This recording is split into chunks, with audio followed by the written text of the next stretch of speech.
Australia, we're starting with the news. In our first story, the Ghana Bar Association is urging political actors to be responsible citizens ahead of election 2020. Now, the association made this call at an event to mark 38 years since the gruesome murder of the 3 judges. The president of the association, Anthony Forson Jr., says the only way Ghana could remain peaceful before, during and after the 2020 elections is for citizens to be tolerant. Joseph Akable has more.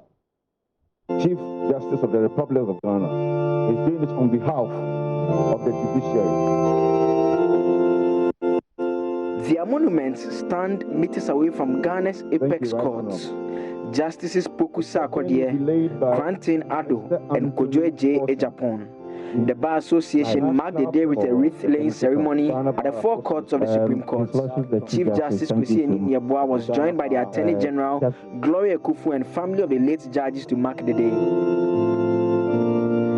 The third Pokusa Akodie, on behalf of all the bereaved families. The second part of the event was a church service at the Red Church with President Akufo-Addo in attendance. As we go out there in our campaigns, let us avoid the politics of insult and deceit. Let us avoid the politics of personal attacks. Let us avoid all these things. That is when we would be calling for justice and righteousness to roll like a living stream. As Stephen was being stoned to death, he called out, "Lord Jesus, please welcome me."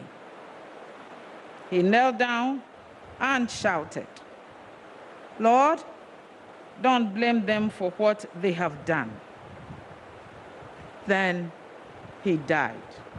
This is the word of the Lord. President of the GBA seized the occasion to urge legal practitioners not to abandon the principles of truth and integrity.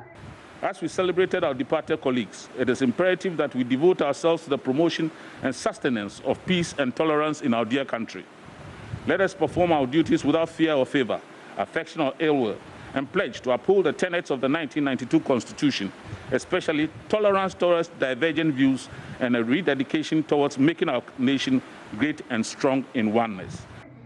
He also called for tolerance ahead of election 2020. It is imperative to address the very avoidable tensions in the country as we approach the 2020 elections. We call upon all actors, especially in the political space, to conduct their activities with a view to ensuring smooth and peaceful elections. All actors must constantly remind themselves of their duty to be responsible citizens. Indeed, at this time when we find ourselves in the thick of a pandemic with really no vaccine in sight, more than ever we should be each other's keeper and ensure that the vulnerable in the society are helped and covered. Public servants ought to remember that they are supposed to serve the public, whose taxes are used to remunerate them. Their actions must engender utmost confidence in the citizenry, who reciprocally must act with responsibility and respect.